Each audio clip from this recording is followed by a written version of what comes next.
예고해둔 대로 조지 오웰의 1984년 빅브라더의 갇힌 대한민국이라는 설교 하겠습니다. 여러분, 이 설교가 5시간 준비한 겁니다. 그래서 5시간.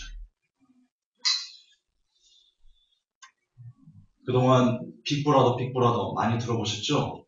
여러분, 빅브라더라는 용어가 여기서는 처음 나온 겁니다. 그동안 없다가 이 조지 오웰이라는 소설 속에 나오는, 그래서 우리가 빅브라더라고 하는데, 어느덧 빅브라더가 이제는 콘텐츠가 됐습니다.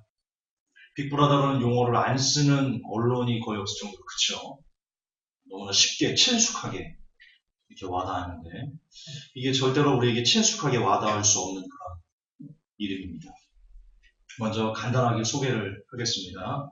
1984년 조지 오웰은요, 1903년부터 1950년까지 해결핵으로 49세에 사망했습니다.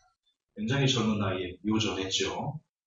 이 책은, 이 조지 오웰의 1984년은 1949년도에 발간됐습니다. 1949년도에 이미 이 사람은 뉴월드 오더의 실체를 알고 있었던 겁니다.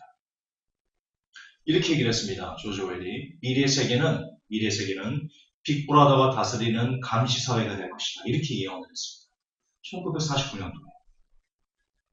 그리고 그 예언이 아직 100% 확실히 현실로 된 건 아니지만, 그러나 어느 정도 거의 근접하게 한 90% 이상 우리가 빅브라더 사회가 됐다라고 이렇게 얘기를 하고 싶습니다. 자, 빅브라더가 뭐냐?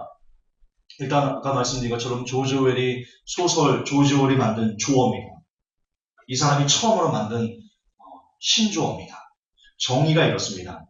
빅브라더의 정의가 정보 독점 그리고 통제를 통해 시민들을 지배하는 거대한 감시 권력이나 감시자. 다시요. 빅브라더의 뜻이 뭐냐?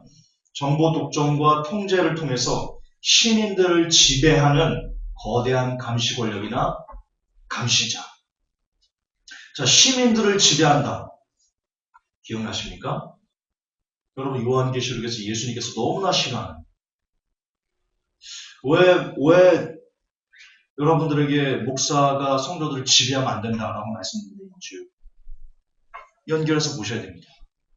니골라당이 백성들을 억압했습니다. 백성들을 통제했고요. 백성들을 지배하려고 했습니다. 주님이 너무 싫어하는.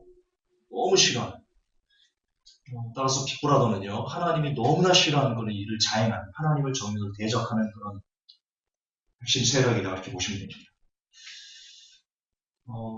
그런데 우리는 이미 빅브라더의 시대를 아까도 말씀드렸지만 90% 가까이 살고 있습니다. 예를 들어볼까요? 공개적인 감시 카메라, 국가에 의한 감찰, 민간인 사찰, 몰래 카메라, 왜 카톡, 그리고 이제 테러방지법과 사이버 테러방지법이 통과되면 본격적으로 영장 없이 민간인들을 마음껏 사찰할 수 있습니다. 그래서 본인들의 마음에 맞지 않는 카페나 사이트는 다 내려버릴 수 있고요. 어떤 모임이나 이런 것들을 예를 들어서 국가가 잘못하고 있는 어떤 정책들, 서민들을 죽이는 정책에 대해서 공기하고 시위가 일어나면 테러 분자로 몰아가지고 다 처단할 수 있습니다. 이거야말로 빅브라더 사이지 않습니까? 그런 한국의 빅브라더 사이가 곧 이제 테러방지법과 사이버 테러방지법이 총선 이후에 본격적으로 발의가 되는데, 제가 알기로는 테러방지법이 4월 30일부터 본격적으로 발의되는 걸로 알고 있습니다. 총선 끝나고. 그렇게 되면 총선 이전과 총선 이후의 한국 사회의 정국은 대단히 달라질 것이다. 총선 이후부터 어쩌면 우리가 하던 빅브라더 사회가 한국에 벌어질지도 모르겠다. 이렇게 조심스럽게 예측해 볼 수 있겠습니다. 또 하나, 우리는 이미 빅브라더 사회를 살고 있는데요. 실례입니다. 한 언론에서 제가 예전에 한번 설교 때 식사동에 교회가 있을 때 제가 한번 그 영상을 통해서 보여드린 적이 있는데 이렇습니다. 우리 재현 형제가 출근을 합니다. 아침에 출근하고 엘리베이터에서 내려오고 점심시간에 밥 먹으러 가고 저녁시간에 퇴근하고 이렇게 3시간 동안 과연 CCTV에 재현 형제가 몇 번이나 찍을 것인가 라는 것을 따라가면서 이렇게 했는데요. 3시간 동안 제 기억에 한 100번 가까이 CCTV에 찍힙니다. 적어도 40번 가까이는 찍힌다. 이게 통계입니다. 통계. 적어도. 이것도 제법 옛날 몇 년 전 통계입니다. 지금은 CCTV가 더 많아졌습니다. 참고로 강남에 CCTV를 처음 설치한 국회의원을 제가 인터뷰한 적이 있습니다. 제 이름이 갑자기 하도 오래돼서 이름이 생각이 안 나는데, 그 사람이 강남 서울 지역의 CCTV를 처음으로 보급했습니다. 다시 돌아가서 3시간 동안 40번 이상 CCTV에 찍히면요, 놀라지 마십시오. 4분마다 한 번씩 찍히는 겁니다. 4분마다.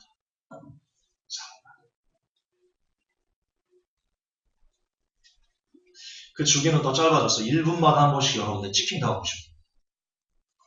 그리고 어떻게 보면 1분도 채 안 될지도 모릅니다. 왜냐하면 요즘에는 CCTV 말고 자동차에 다 블랙박스가 설치되어 있거든요.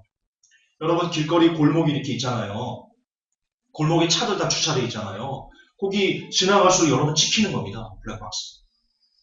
숨을 곳이 없다. 이미 저와 여러분들은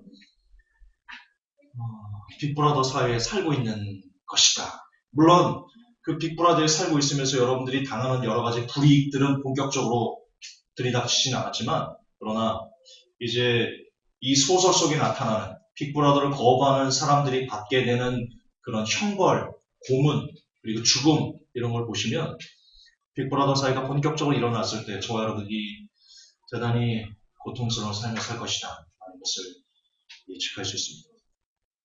여러분 빅브라더 상이라는 거 아십니까? 들어보셨습니까? 빅브라더 상이 있습니다. 이게 뭐냐면 사생활 침해 기관을 고발하기 위해서 만든 상이거든요. 사생활 침해 고발을. 그러니까 누가 사생활을, 재현 형제의 사생활을 많이 털어갔는가, 어떤 기관에서 이런 것을 확인하는 게 빅브라더 상인데요.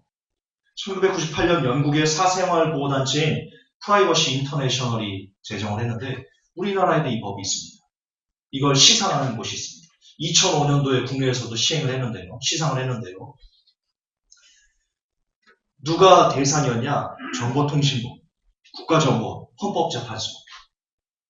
이들이 서로 치열한 경합을 벌였어요. 그러니까 정보통신부, 국가정보, 헌법재판소가 국민들의 사생활을 많이 턴 그런 주요 집단들이었다. 그런데 이 세 집단이 경합을 벌였어요. 누가 많이 사생활을 털었나? 이거를 도무지 이것을 우열을 가릴 수 없을 정도로 치열한 경합을 벌인 적이 있다. 이렇게 얘기하고 있습니다. 2005년도에.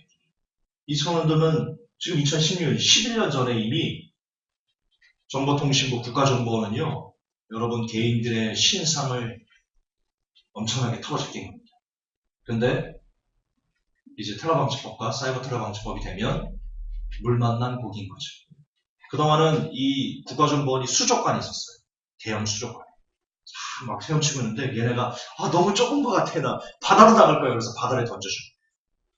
그래서 전 국민들의 모든 정보를 다 영장 없이 들여다볼 수 있는, 자기들의 입맛에 맞지 않는 사람들을 뺀지 놓을 수 있고, 이런 시대가 벌어집니다. 여러분 빅브라더가 지배하는 세상이 이 조지 오웰 1984년에 잘 나타내는데요. 이렇습니다. 손가락을, 자 여러분들 실험을 해볼게요. 자 이거 몇 개입니까? 4개. 그러면 죽습니다. 소설 속에 나와요. 이거를 피고요. 2 더하기 2는 5라고 말해야 됩니다. 2 더하기 2를 4라고 말하면요. 그렇게 정확하게 말하면 죽습니다. 고문당합니다. 사상범으로 체포돼가지고요. 지도새도 모르게 증발됩니다. 소설 속에 나오는 얘기입니다.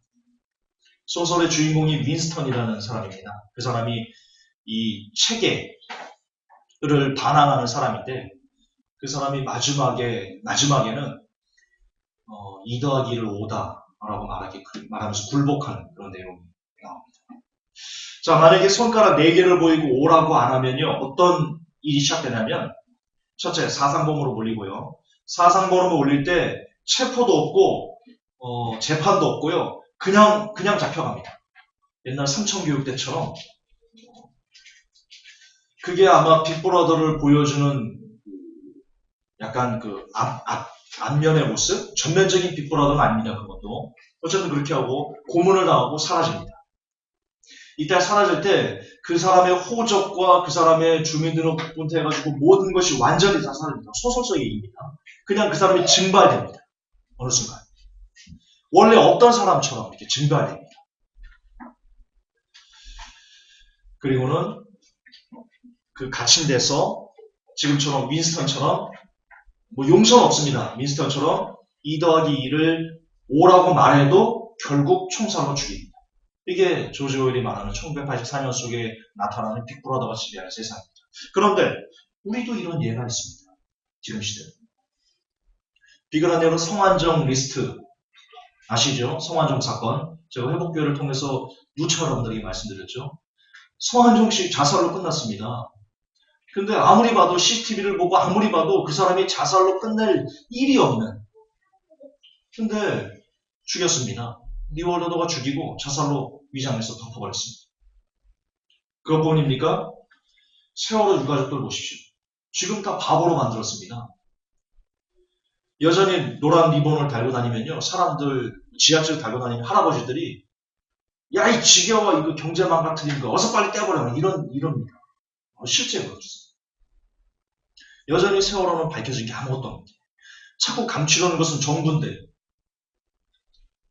뉴얼로드는 언론을 통해 가지고 이미 세월호는 많은 보상금을 받고 다 끝났다. 저들의 유가족들이 전하는 것은 더 많은 보상금을 받기 위한 금전적인 이득을 위한 나쁜 행위다. 반정부 행위다. 나쁜 놈들이다. 욕심에 가득 찬 사람들. 이렇게 지금 몰아가고 매도하고 있고 그거를 그대로 맹신하는 절대 다수의 국민들은 세월호 유가족들에서 돌을 다시 던지면서 2번, 3번 죽이고 있습니다.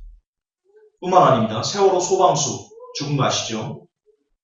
세월호 침몰이 났을 때 처음 가가지고 그들을 구출했던 그 119 소방소 그 소방서가 죽었습니다. 돌아오던 길에 세월호 구출하고 돌아오던 길에 의문의 사고로 죽었습니다. 그 베테랑 조종사. 여러분 사고 아닙니다. 저는 개인적으로 죽였다라고 그렇게 생각합니다. 뿐만 아닙니다. 보스턴 마라톤 생존자 1년 보스턴 마라톤 생존자는 압니다. 보스턴 테러가 조작되고 위작된 거라는 것을 압니다. 왜냐면 우리가 유튜브 동영상 보면 알겠지만 막 연기 같은 거 날릴 때 어떤 사람이 밀가루를 팍 터뜨려가지고 연기처럼 이렇게 했어요. 그 영상이 나와요. 유튜브 영상에. 그리고 보스턴 마라톤 생존자라고 나온 그 여자가요. 곳곳 테러마다 다 나와요. 사진이 그 여자가. 액트입니다. 액트. 배우입니다. 배우. 이렇게 꾸며진 것을 알고 있었던 보스턴 마라톤 생존자 그의 결말이 어떻게 됩니까? 1년 후에 죽었습니다. 교통사고로 죽었습니다. 그리고 보스턴 마라톤 테러 용의자도 죽었습니다. 아십니까? 테러 용의자도 죽었습니다. 재판 없이 그냥 죽여버렸습니다. 살해된 겁니다. 살해된 겁니다. 케네디 암살 목격자들은 어떻습니까? 여러분 JFK라는 영화를 꼭 보세요. 저는 그거를 봤는데 지루하긴 해요.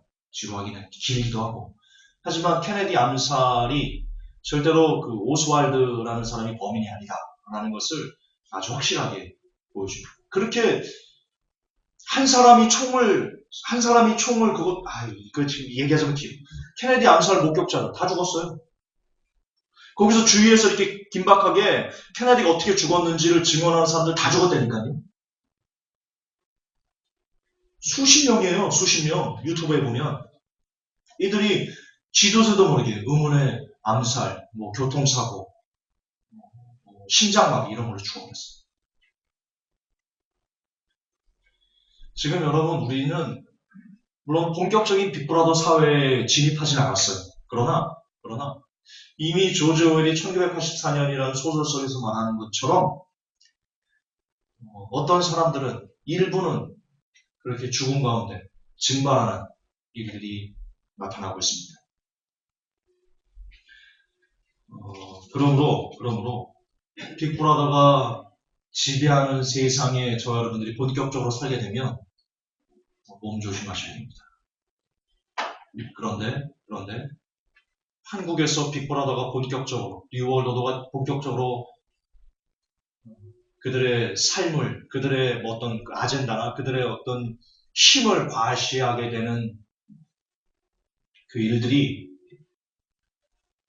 아마도 총선 이후부터 테러방지법 그리고 사이버 테러방지법이 시작되면 아마 조금씩 서서히 그들은 날개를 펼치게 될 것이다 이렇게 예상하고 있습니다. 그리고 그렇기 때문에 회복될 성도 여러분들을 각자의 위치로 보내려는 겁니다. 어떤 분이 그럽니다. 김전사 설교를 안 듣는답니다. 왜 안 들어? 김전사가 교회를 지 마음대로 접었다 폈다 해가지고 믿음이 안 가고 신뢰가 안 가고 설교를 안 듣는다. 이런 얘기를 합니다. 여러분 변명이지만요. 저도 정상적인 목회하면 꾸준히 할 수 있습니다. 이번에 여러분이 낸 헌금에서 사례비를 제가 가져왔습니다. 정말 큰 힘이 됐습니다. 저는 오프라인을 유지하면요. 그리고 조금만 더 여유롭게 하면요. 여기 다 채울 수 있습니다. 100명은 우습게 끌어모을 수 있습니다. 그 정도 능력 됩니다. 아시잖아요. 제 말빨 아시잖아요. 조금만 더 유하게 하고 조금만 더 품어주고 그러면요. 얼마든지 인원수 키우면 저는 정말 생활에 큰 부담 없이 사례비 200, 300, 많게는 400불 이렇게 가져가면서 왜냐면 인원수 따라가지고 사례비를 매기거든요. 법이 그래요. 노예법. 얼마든지 그렇게 해서 생활 편안하게 살 수 있어요.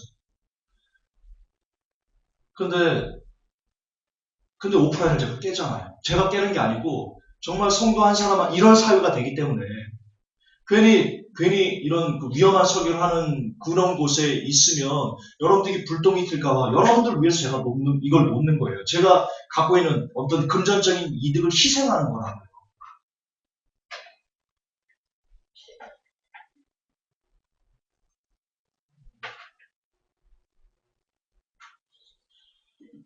정말 성도님들을 위해서 제가 교회를 놓고 이러는 건데 이런 거를 이해하지 못하고 김전사는 교회를 마음껏 제 이익을 희생하면서 지금 성도들을 보호하려고 하는 건데 참 이건 너무 모르는 온라인에서만 있어도 위험한데요. 오프라인에서 같이 모여있으면 그 부분에 대한 좀 이해가 좀 있어야 된다. 제 마음대로 교회를 접었다 폈다 그런 거 아닙니다. 그래서 그런 거 아닙니다. 저는 정말 교회를 통해서 돈을 벌고자 하는 욕심이 하나도 없었습니다. 있었으면 지금까지 그렇게 설교 안 합니다. 교회 오지 말라고 목사가 성도들 보고 교회 오지 말라고 설교하는 목사님이 있습니까? 제 기억에는 한 명도 없습니다. 근데 우리는 끊임없이 교회로 오지 말라고 되도록이면 오지 말라고 그렇게 이야기했었습니다. 정말 주님이 아십니다. 물론 제가 다혈질이고 성질 개박하고 인정합니다. 사랑 없고 인정합니다. 그러나 교회를 통해서 제 개인적인 일신의 어떤 경제적인 이득이나 어떤 야망이나 이런 걸 성취하려고 목회를 한 적은 단지 없고 한 번도 없었습니다. 그러므로 교회를 내 마음대로 접었다 폈다 하기 때문에 난 김전사 설교 안 된다 이러는 건 그건 정말 오해십니다. 정말 오해십니다. 자, 빅브라더 그들이 원하는 세상을 만들기 위한 방법이 있습니다. 방금 보셨듯이 빅브라더가 지배하면 사람들이 위험해집니다. 바른 목소리를 내는 사람들이 대단히 위험해지는데 빅브라더는 이런 세상을 만들고 싶어합니다. 그래서 그들이 쓰는 전략이 있습니다. 먼저 3대 슬로건이 있어요. 이 조지 오웰에 나오는 1984년에서 나오는 이 빅브라더가 사람들을 자신들이 원하는 세상을 만들기 위해서 쓰는 전략 중에 3대 슬로건이 있는데요. 첫째, 전쟁은 평화.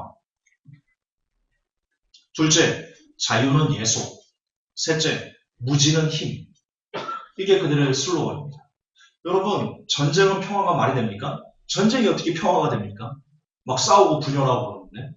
성경은 얘기합니다. 오늘 제가 성경 공부도 얘기할 건데 스스로 분쟁하는 나라마다 서지 못한다고 했습니다. 이 지구에 있는 나라가 서로 싸우고 그러면요. 지구가 파괴됩니다. 성경적입니다. 전쟁이 어떻게 평화가 됩니까? 그런데 이 뉴월드 오더에게는 전쟁은 평화입니다. 무슨 뜻이냐? 전쟁의 목적이 있습니다. 이 소설 속에서 전쟁의 목적은, 소설 속에 나오는 전쟁의 목적은 민중들을 가난하게 만들어서 반란을 일으킬 마음의 여유 자체를 주지 않는 것이다. 그게 지배하는 세력들에게는 평화를 가져준다. 이런 얘기입니다. 이게 지금 우리나라에서, 아니 전 세계에서 일어나고 있습니다. 뭐냐? 그러니까 어떤 수단이든 관계없습니다. 이게 전쟁이든 혹은 뭐 기타 여러 가지 다양한 이유든 줄곧 이 민중들을 가난하게 만들어서 민중들이 뭔가 생각하지 못하게 하고 반란을 꾀할 마음조차 없게 만들면 곧 전쟁은 평화다라는 아젠다가 실현되는 겁니다. 그게 뭡니까? 경제붕괴입니다. 의도적인 경제붕괴. 여러분, 경제는요, 의도적으로 뉴월드가 지금 붕괴시키려고 하고 있는 겁니다. 1913년에 미 연준이 제가 강의했었죠. 그거 의도적으로 날치기법으로 통과해가지고 그를 통해가지고 중앙은행으로 경제 위기를 계속해서 순환하고 그리고 나중에는 양적완화를 통해서 거품을 부풀리고 결국은 도저히 회생할 수 없는 전 세계 경제 버블을 만들어서 터뜨려서 모든 전 세계 시민들을 가난하게 만드는 것이 뉴월드의 전략입니다. 그래서 반란을 일으킬 마음 자체를 없애버리고자 하는 것. 지금 이렇게 나타나고 있고요. 테러 어떻습니까? 테러로 전 세계로 혼란을 일으켜가지고 테러만 들리면 사람들이 막 벌벌벌 떨어가지고 옴짝달싹하게 묶어버리는 거. 이게 지금 전쟁과 평화 그 슬로건, 아젠다를 똑같이 이 시대에 실현하고 있는 겁니다. 단지 그 당시 이 소설 속에는 그것이 전쟁이었지만 지금 이 시대는 그것이 경제붕괴나 테러라는 것으로 다르게 표현됐을 뿐이지 역할은 똑같습니다. 목적은 똑같습니다. 정치의 혼란도 어떻습니까? 각종 자연재해는 어떻습니까? 하프를 통해서 기상이변을 일으키고 엘레니오 그리고 뭐 이상기후 이런 것들을 그들이 만드는 겁니다. 그들이 땅을 망하게 하는 자들하고 성경에 나오거든요. 그 땅을 망하게 하는 자들이 이 지구를 지금 망가뜨리고 있는 겁니다. 여러 가지 다양한 기계 장치를 통해서. 그래서 각종 자연재해, 뭐 구제역부터 캠트레일부터 뭐 하프로 막 지진 일으키고 태풍, 허리케인 막 불게 하고 그 결과 사람들이 할수록 가난해지고 뭔가를 생각할 수 없는 힘들을 다 잃어버리는 겁니다. 그래서 결국 뉴월드 본인들 지배계층만 편하게 하는 지배계층에 평화를 주는 이런 일들이 소설 속에만 나타나는 게 아니고 지금 이 시대에 똑같이 그들의 전략대로 이루어지고 있다.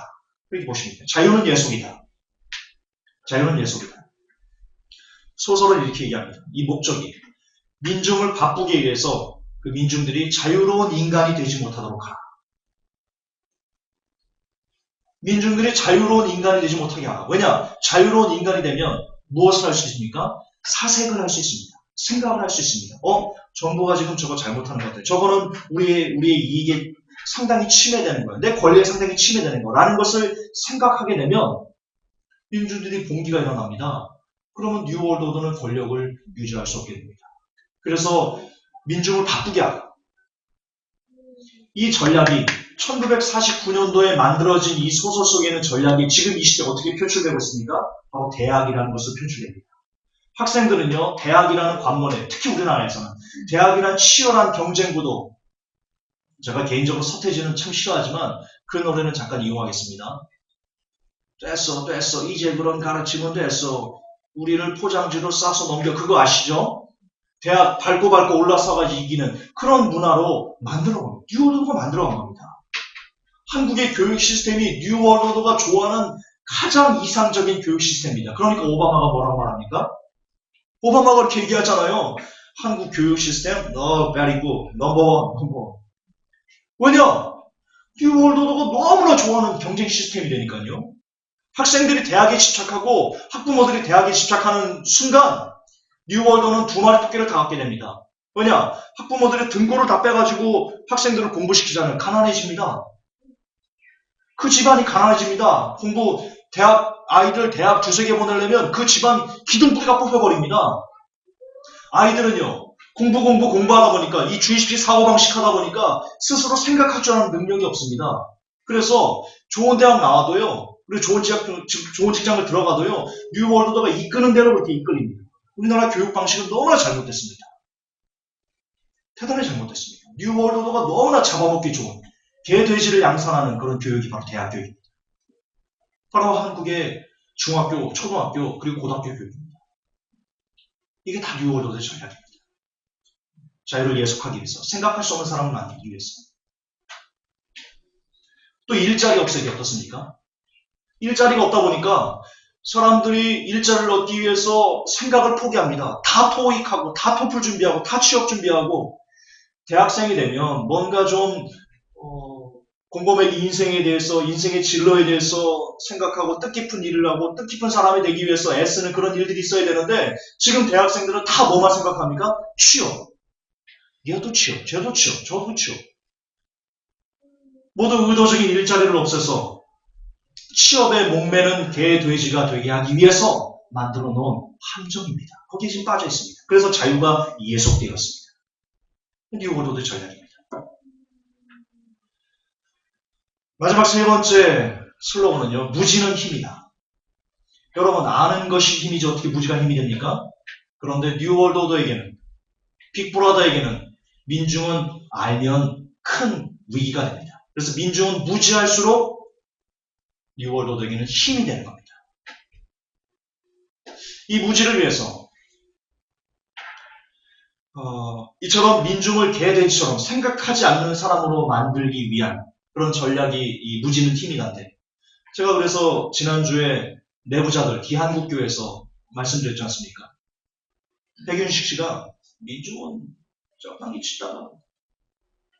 치다가 말갑니다. 원래 거기는 던져주면 질겅질겅 씹다가 맛이 없어서 대답을 해요. 비슷하죠? 제가 성대모사를 줬어요. 그게 뉴오더를 생각하는 겁니다.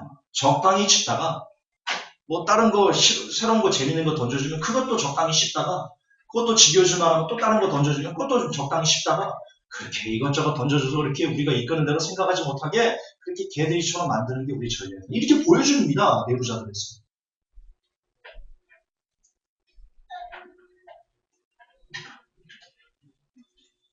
그 전략, 민중들을 개돼지로 만들기 위한 그 전략, 지금 시대는 뭘로 표출됩니까? 3S로 표출됩니다. 섹스, 스크린, 스포츠.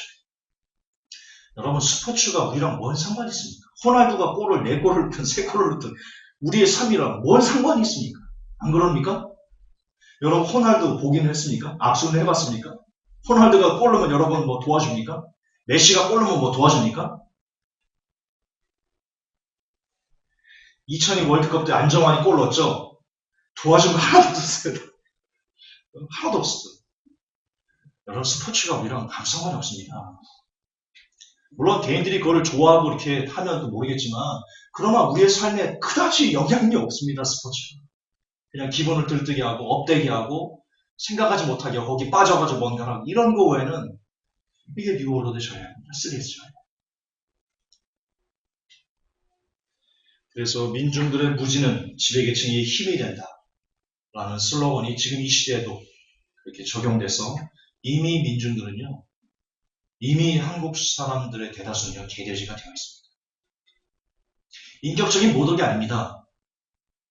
그들의 인격이 개돼지가 됐다는 것이 아니고 이들의 전략에 의해서 그들의 생각하는 것, 그들의 사고하는 것이 이미 왜 개가 끌면 끌리잖아요. 지 생각하나요? 개가 끌면 그러면 두드려 맞죠. 그렇잖아요. 끌려오는데 안 오면 두드려 맞잖아요. 그러면 오기 싫어도 오고 이렇게 끌릴 수밖에 없는 그런 일. 우리가 이미 그렇게 되어 있다는 것이죠. 정리를 해드리겠습니다. 뉴월드 오더가 그들이 원하는 세상을 만들기 위해서 3대 전략 중에 3대 슬로건이 있습니다. 첫째, 전쟁은 평화다. 둘째, 자유는 예속이다. 셋째, 무지는 힘이다. 비록 이 3대 슬로건은 1949년도에 발간된 소설 조지 오웰의 1984년에 나온 내용입니다. 그러나 우리는 비록 1949년의 소설을 보지만 이 안에 있는 내용은 조금 더 훨씬 더 구체적이고 훨씬 더 효과적으로 발전해서 지금 시대에는 이 3대 슬로건이 전 세계 인류들을 지배하는 그런 아젠다로서 이미 활동하고 있다. 이렇게 정리를 해드리겠습니다. 자, 이 3대 슬로건이 있는데요. 이 3대 슬로건을 조금 더 이들이 구체화시키는 전략이 있습니다. 뉴월드도 지금 현재 쓰고 있는, 그리고 소설 속에서도 그 3대 슬로건을 구체적으로 실현시키기 위해서 쓰는 전략이 있는데요. 크게 두 가지로 나눕니다. 첫째는 정치적으로, 정치 사회를 이용해가지고 이 3대 슬로건, 아까 말씀드린 전쟁은 평화, 자유는 예수, 무지는 힘을 구체적으로 실현하는 그런 일들이 있는데요. 정치사회적으로 첫째, 과거를 말살합니다. 과거를 말살해요. 이런 말이 있습니다. 과거를 지배하는 자는 미래를 지배한다. 이 소설에 나오는 내용이에요. 과거를 지배하는 자는 미래를 지배한다. 그리고 현재를 지배하는 자는 과거를 지배한다. 무슨 뜻인지 아십니까? 자, 과거를 지배하는 자가 미래를 지배하는데 현재를 지배하는 자는 과거를 지배해요. 결국 현재를 지배하는 자가 미래를 지배하는 겁니다. 이런 겁니다. 현재에 내가 있어요. 현재에 내가 권력을 갖고 있어요. 내가 이 갖고 있는 권력으로 과거를 지워버리고 과거를 내 입맛에 맞게 바꿔버려요. 그럼 그 과거는 현재 내가 원하는 미래가 되는 거예요. 구체적인 예를 들어드릴게요. 국정교과서. 지금 이 시대 그 일이 벌어지고 있는 거예요. 정치사회적으로 국정교과서. 이런 과거를 말살하자는 겁니다. 그래서 지금 현재 친일파 세력이 계속해서 권력, 미래를 장악하고자 하는 그런 일들이 실제 소설 속에서 있는 일이 아니고요. 실제 우리나라에서 벌어지고 있습니다. 빅브라더에 갇혀 있습니다. 우리나라는 제목 그대로. 여러분 친일파들이 어떻게 지금까지 득세할 수 있습니까? 계속해서 과거를 없애버리고 말살시켜버리고 지들의 입맛에 맞게 과거를 바꿔봤기 때문에 예를 들어서 프레이저 보고서 같은 거 나오면 여러분 박정희 씨가 경제개발한 거 아닙니다. 저희 어머니도 박정희 대통령 때문에 먹고 살았다고 참 좋아하시는데 어머니 박정희 대통령이 경제개발한 거 아닙니다.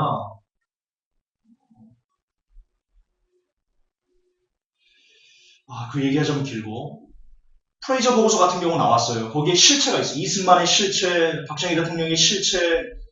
솔직히 박정희 대통령이 닭깎기 마사오 아닙니까?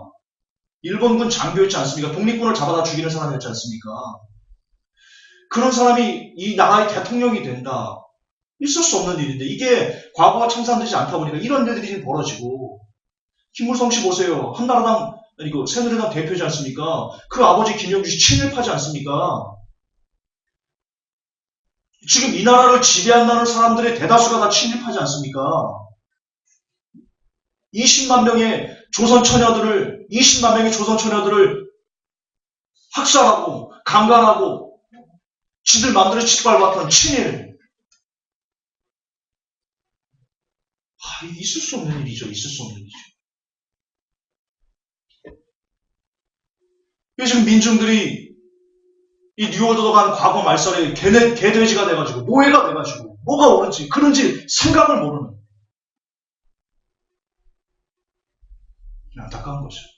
이게 다 과거 말살 때문입니다. 이런 일들이 뉴월드의 전략인데요. 여기에도 그게 나옵니다. 이 노인에게 이 윈스턴 아까 제가 주인공이라고 했죠. 이 주인공이 노인에게 물어봅니다. 혁명 전의 생활이 지금보다 더 나았습니까? 이렇게 물어보자 노인이 답을 못합니다. 혁명 전의 생활이 어땠는지에 대한 답을 못합니다. 왜냐? 기억이 지워졌어요. 과거를 말살하니까 과거에 대한 기억이 없어져가지고 지금 현재만 그 사람의 기억이 돼가지고 과거를 얘기합니다. 답을 못합니다. 그래서 윈스턴이 이렇게 한탄을 합니다. 소설 속에서. 과거는 지워졌고 지워졌다는 사실도 잊혀져 거짓이 진실이 되어버렸다. 거짓이 진실이 되어버렸다. 대표적인 예가 뭡니까?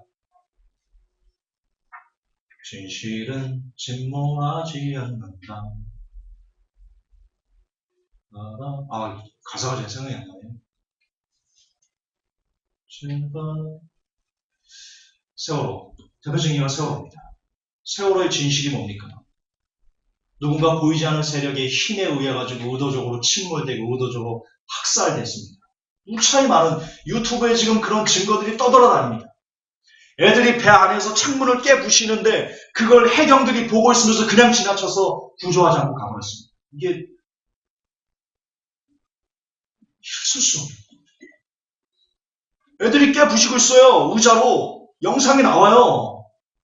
근데 그걸 보고도 그냥 가요. 그냥 보고도.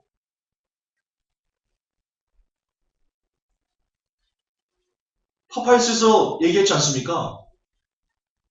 배를 가다가 의도적으로 앵커를 내려가지고요. 맹골 스튜디오에서 앵커를 내려가지고 배를 뒤집어 버렸어요. 근데 지금 그 증거, 세월호를 의도적으로 침몰시켰다라는 그 증거 앵커를요, 다 잘라버렸어요. 없애버렸어요. 잘라서 없애버렸어요. 그리고는 언론을 이용해가지고 세월호는 교통사고예요. 세월호는 그 보상금을 다 줬기 때문에 더 이상 세월호를 얘기하면 안 되라고 너무 이렇게 선동질을 해가지고 과거는 지워졌고 지워졌다는 사실 역시 잊혀져서 거짓이 진실이 되어버렸습니다. 1945년 조지 오웰이 썼던 1984년이라는 소설에 나오는 뉴월드의 전략이, 빅브라더의 전략이 지금 이 시대의 세월호를 통해서 너무나 완벽하게, 정말 완벽하다시피 재현됐습니다. 저는 이걸 이렇게 표현하고 싶습니다. 악마의 재현이다. 악마의 재현이다.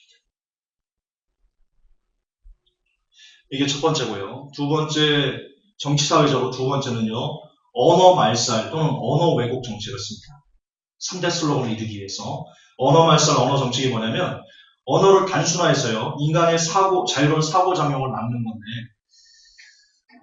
언어는 그리고 말이죠. 그렇죠? 이 언어가 지금 현재 저와 여러분들에게 잘 전달되는 통로가 뭡니까? 언론입니다. 언론입니다.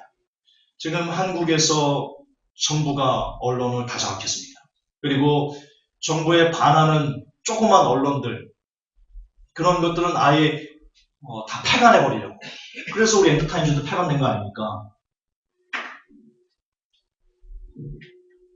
국정홍보TV가 있습니다. 정부의 어떤 나팔수 역할을 하는 건데요. 거기서 방송하는 것들을 MBC 지상파 3사부터 OBS 무슨 여러 그 케이블 TV가 다 한꺼번에 메인 뉴스로 때린다는 거 아십니까? 예를 들어서 세월호 재판 같은 거, 이번에 세월호 2차 재판이 있었는데 그 2차 국정조사가 있었는데 거기서 아주 중요한 내용들이 많이 나왔습니다. 그런데 지상파 3사 중에 그 중요한 내용을 한 군데도 방송하지 않았습니다. 어디도 방송하지 않았습니다. 저 인터넷 TV, 주권 TV, 팩트 TV 이런데 영향력이 거의 없는, 시청률이 거의 없는 이런 데만 와서 실시간 중계했죠. 그 국정조사할 때 지상파 3사부터 해가지고 주요 케이블 TV, 종편 이런 데는 뭘 방송인 줄 아십니까? 박근혜 대통령이 어디를 가가지고 사진을 찍었어요. 무슨 행사를 했어요. 그렇게 중요하지 않은 행사예요. 보도할 가치가 없어요. 저는 기자로서 저게 무슨 보도할 가치가 있어? 라고 했던 건데 그거를 집중 조명했습니다. 그 중요한 세월호 국정조사를 내리고 이처럼 빅브라더는요. 언론을 장악해서 자기들이 보여주고 싶은 것만 국민들에게 보여주고 보여주기 싫은 것은 다 없애버렸어. 결국 언어를 왜곡해서 국민들이 진짜 실체에 대해서 깨닫지 못하고 바라보지 못하고 생각하지 못하게 만드는 전략을 씀으로 인해 가지고 전쟁은 평화, 자유는 예수, 무지는 힘을 완성해낸다는 겁니다. 그런데 지금 한국에서 그 일이 진행되고 있습니다. 한국은 빅브라더의 지역에 갇혀 있습니다. 정치사회적으로 마지막 개념이 이중서거입니다. 이중서거가 뭐냐면 양쪽의 한 사람의 마음속에 책에 나오면 한 사람의 마음속에 두 개의 상반된 신념을 동시에 받아들이도록 하는 겁니다. 많이 들어본 거죠? 예, 정반합입니다. 정반합입니다. 자, 구체적으로 지금 우리나라에서 어떻게 이들의 빅브라더의 전략이 우리나라에서 어떻게 지금 진행되고 있냐? 이런 겁니다. 지금 우리는 새누리당 그리고 더불어민주당이라는 양대 정당이 있습니다. 그들이 추구하는 아젠다가 다릅니다. 새누리당은 경제활성화법부터 해가지고 테러방지법 이런 국민들을 억압하고 말살시키고 대기업 친기업 프렌들리 대기업을 위한 서민들을 죽이는 이런 정책들을 들고 있습니다. 서민들은 봤을 때 이것이 싫습니다. 아주 싫어요. 뉴월드는 좋은 정책이에요. 반면 더불어민주당은 이거는 공격합니다. 그러나 더불어민주당에는요, 동성애, 성소수자 차별, 금지법 이런 것들. 역시 뉴월드는 좋은데 크리스찬에 봤을 때는 너무나 안 좋은 법안들. 이 두 개의 양쪽을 갖고 싸웁니다. 서로 싸워요. 네가 맞네, 네가 맞네, 서로. 그런데 사실 따지고 보면 두 개 다 우리 크리스찬들에게는 너무 안 좋은 법이에요. 동성애법 되면 땅이 망하거든요. 이게 표시되고, 그리고 동성애법에서 얘기하면 더 이상 여러 가지 얘기가 있지만 영국에서는 목사가 동성애에 대해 가지고 질타하면 잡혀 들어가거든요. 이런 게 우리나라도 실시된다는 겁니다. 지금 미국이나 해외에서는요, 동성애 거부하면요, 투자를 안 합니다, 기업들이.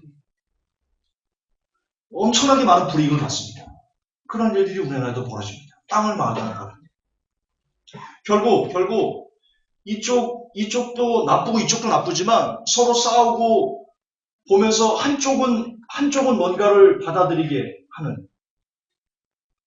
그래서 둘 다 실패인데 우리가 승리했다라고 생각하게 만드는 이런 전반함. 이걸 이중사고라고 합니다. 이런 전략을 쓴다. 제가 여러분들에게 너무 많이 말씀드렸죠. 뉴월드의 전략은 정반합니다. 이렇게 했다가 결국 이렇게 한다. 정반합이 그거지 않습니까? 정, 반, 합쳐가지고 합. 이게 정반합입니다. 이중사고입니다. 이게 1949년 발간된 조지 오웰의 1984년이라는 책에 기록되어 있는 뉴월드, 빅브라더가 3대 슬로건을 만들어 가기 위한 구체적인 계략입니다. 우리는 거기에 지금 놀아나고 있습니다. 투표할 데가 없습니다. 답이 없습니다. 저는 투표만 놀러 갈 겁니다. 답이 없어요. 민주당 찍을 거예요? 그럼 동성애 되는데? 새누리당 찍을 거예요? 그럼 서민들 경제 박살나는데? 어딜 찍어요? 혹시 무소속이 나온다면 무소속을 찍으랍니다. 근데 그것도 의미가 없어요. 그들은 힘이 없거든요. 무소속은 힘이 없어요. 그리고 무소속이 결국 다른 정당에 포섭되는 거고. 어쨌든 우리는 답이 없다. 빅브라더가 이중사고를 통해 가지고 정말 옴짝달싹 어떤 판단을 할 수 없는 그런 상황으로 돌아가기 때문에 여기서 빠져나갈 길은 없다. 오직 하늘을 뵙는 답이 없다. 자, 이제 마지막으로 기술적으로 빅브라더가 3대 슬로건을 구체적으로 적용하기 위해서 이 3대 슬로건이 지배하는 세상을 만들기 위해서 기술적으로 어떤 일을 행하냐? 첫째, 텔레스크린을 설치합니다. 이 책에는요, 텔레스크린을 통해 가지고 사람들이 일거수일투족이 그 스크린을 통해서 다 보입니다. 그들의 표정까지 다 읽혀집니다. 지금 현재 현실에 어떻게 나타나고 있습니까? 얼마 전에 삼성 텔레비전 아시죠? 여러분이 말하는 거 모두 다 녹음된다는 거 아시죠? 여러분 휴대폰에도요. 이게 나왔다는 뉴스가 나왔다가 없어진 겁니다. 휴대폰에도 애플인가에도 있고요.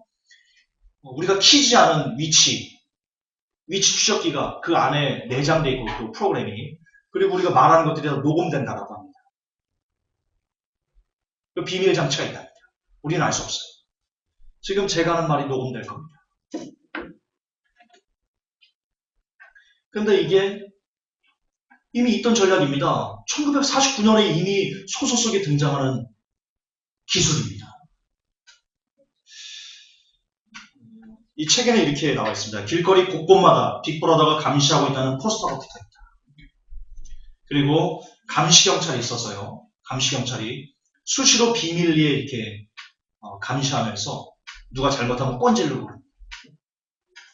이 윈스턴이 잡힙니다.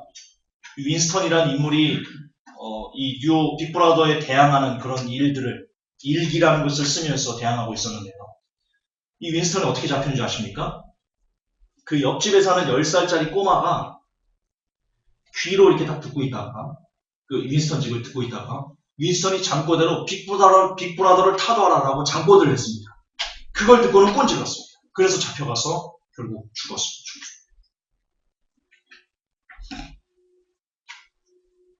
이런 감시경찰. 지금 이 시대는 어떻게 적용됩니까?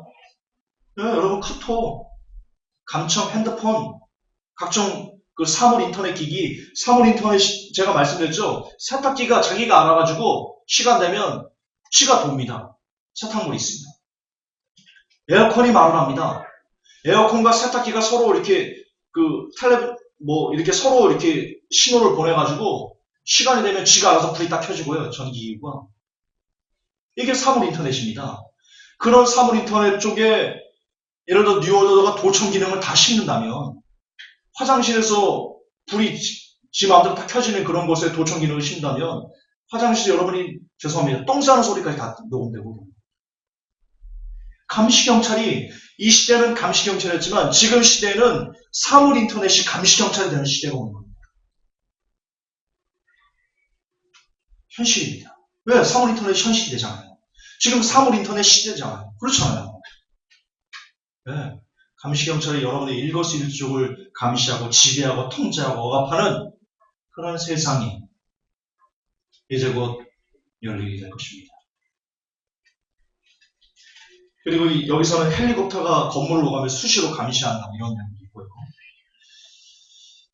거듭 반복하지만 지금 시대는 CCTV로 이미 우리는 감시되고 있고요. 영장 없는 감청 시작됐고요. 멀쩡한 사람을 간첩으로 만드는 국정원이 있고요. 유호성 씨 사건 알지 않습니까? 멀쩡한 사람을 간첩으로 만들었어요. 한 사람의 인생을 패가망신시켰어요. 하지만 이런 것도 완벽하게 사람을 통제할 수는 없습니다. 기술적으로. 따라서 이 빅브라더가 전쟁은 평화, 무지는 힘, 자유는 예속이라는 슬로건을 이 땅에 전 세계 사람들에게 완벽하게 실현하기 위해서는 반드시 마지막 종착역으로 가야 됩니다. 그 종착역이 뭐겠습니까? 말이 뭡니까? 베리칩입니다. 말이 뭐합니까? 베리칩입니다.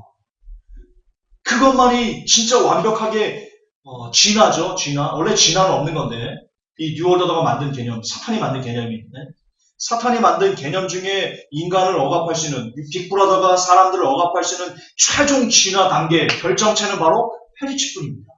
짐승의 표뿐입니다. 따라서 짐승의 표는 그리고 페리칩은 짐승의 표가 되는 겁니다. 그거 받으면 불지옥입니다.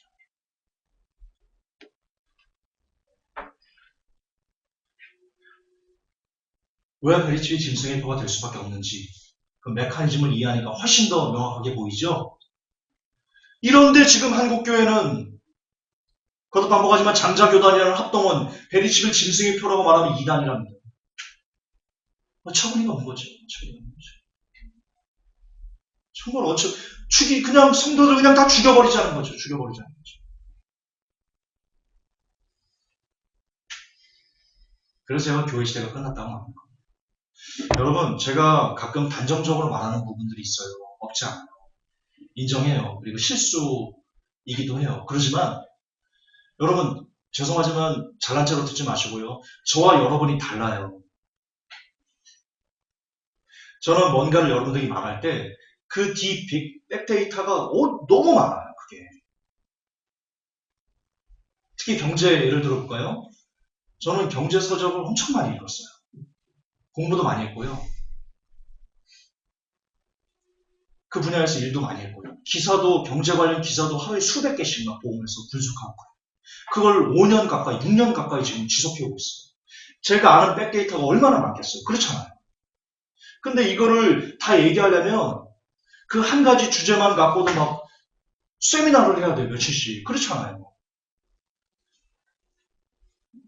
그러나 제게 주어진 설교 시간은 1시간 정도.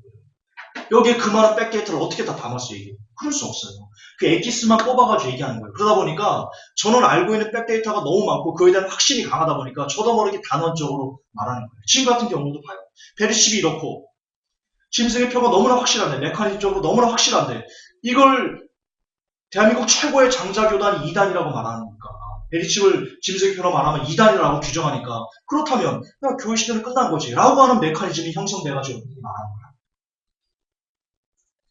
그러니까 부디 제가 조금은 단정적으로 말하는 것들에 대해서 한 번쯤은 우리가 모르는 뭔가를 알고 있는가 보다 라고 조금만 더 마음을 열고 받아줬으면 좋겠습니다.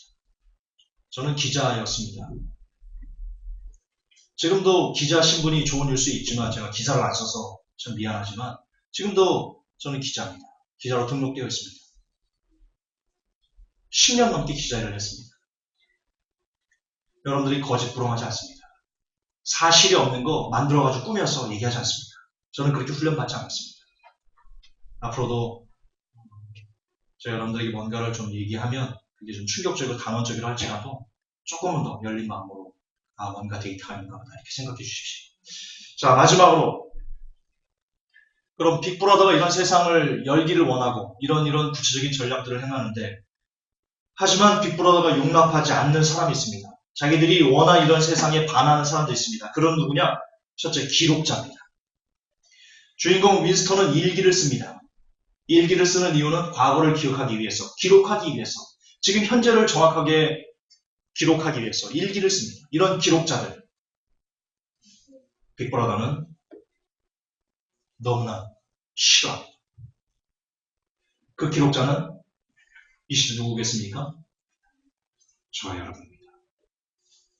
시대의 실상을 정확하게 기록해서 만들어 놓고 있지 않습니까? 역사들을 만들어 놓고 있지 않습니까?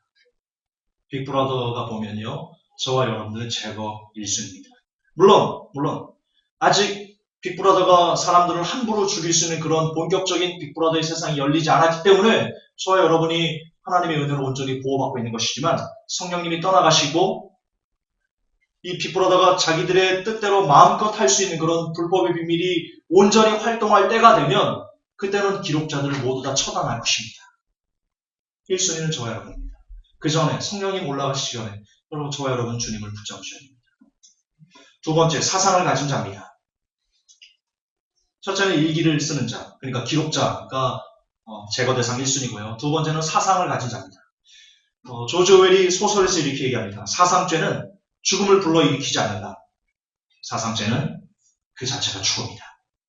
그렇습니다. 머릿속으로 빅브라더가 나빠라고 생각하는 것조차 발각되면 그냥 죽습니다.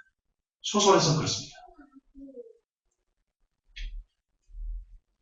그렇다면 지금 이 시대 사상죄를 가진 자는 누굴까요? 바로 저와 여러분입니다.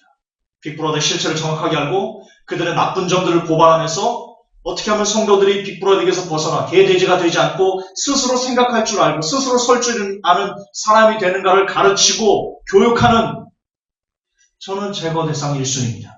그렇기 때문에 성도 여러분들을 내보내려고 하는 겁니다. 제 옆에 있으면 위험할 수 있으니까요.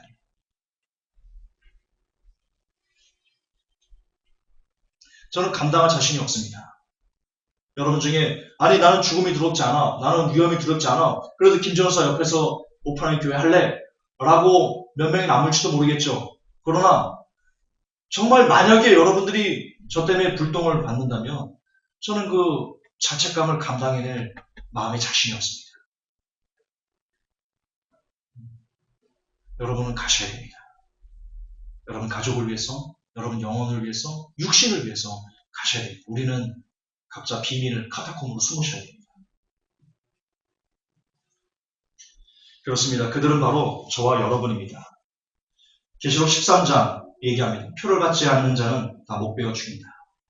표를 받지 않는 자는 다 목베어 죽인다. 여러분 표 안 받을 거죠? 여러분 휴거 될 자신 없죠? 휴거가 애들 장난입니까? 저는 진짜 자신 없습니다. 농담이 아니고 진짜 자신이 없습니다. 제가 볼 때 휴거는 그 이상을 얘기하는 것 같습니다. 정말 이 땅에서 진짜 믿음을 있는 사람, 행함 있는 믿음이 있는 사람, 그들을 얘기하는 것 같습니다. 저는 그럴 자신이 없습니다. 따라서 저와 여러분은 그렇다고 저는 표는 안 받을 겁니다. 죽어도 표는 안 받을 겁니다. 그러므로 저와 여러분은 이미 죽은 목숨이다 이렇게 보셔야 됩니다. 죽은 목숨에게 무슨 소망이 있습니까? 세상에 무슨 소망이, 돈에 무슨 욕심이 있겠습니까? 저는 이걸 진짜 믿기 때문에 돈에 욕심이 없는 겁니다. 그냥 하루 세끼 먹을 돈 있으면 감사하다 그러고 그냥 사는 겁니다. 빌딩 사고 싶은 욕망도 없고, 교회 건축하고 싶은 욕망도 없고. 지난주에 목사님이 두 분이 오셔서 교회를 보고 왔습니다. 그 목사님이 그러더라고요. 저희가 한 20여 명 정도 남았습니다. 자기랑 합치자. 부목사 시켜줄 테니까. 비전이 맞으면 같이 합치시죠. 그러시더라고요. 그러면서 그 장로님하고 세 분하고 같이 오셔서 보고 왔거든요. 그 장로님이 그러더라고요. 우리는 2년 후에 교회 건축할 거라고. 그리고 우리는 비전인 실버타운을 건축할 거니까 저를 목사로 알고 있어요. 목사님께서 여기서 부목사님 하시면 좋은 일이 있을 거라. 합치자. 그러시더라고요. 제가 뭐라고 했겠습니까? 아무 말 안 했습니다. 그래서 속에서 이렇게 확 끌어오르는데, 왜냐면 그분이 이걸 인수하셔야 되기 때문에 싫은 소리. 할 줄 알았지 모르겠습니다. 두 번 보고 가셨는데, 한 번 목사님 혼자 오셨고, 그리고 나중에 장로님하고 이렇게 안수 집사님하고 데리고 한 네 분이 오셨어요. 다 보고 가셨는데, 모르겠습니다. 잘 되면 다음 주에도 개업될 수 있고, 안 되면 뭐 그냥 하나님 이끄시는 대로 그냥 갈 겁니다. 그러나 중요한 것은 우리는 각자 서로 숨어야 됩니다. 숨어야 됩니다. 그렇습니다. 이미 죽은 몫이기 때문에 이제는 살 생각을 하지 마시고 어떻게 하면 잘 죽을 수 있는가? 고통 없이 죽을 수 있는가? 정말 그게 최고의 복이지 않습니까? 고통 없이 죽을 수 있는. 아! 하고 죽었는데 아무런 고통이 없었어요. 아! 하고 죽었는데 깨보니까 주님 품 안이라. 얼마나 행복합니까? 이제는 우리 그것만 꿈꿔야 되는 시간이, 그런 시대가 왔습니다. 도래했습니다. 잘 죽어야 됩니다. 그런 시대가 도래했습니다.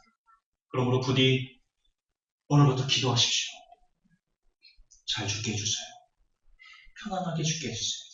평안하게 죽게 해주세요.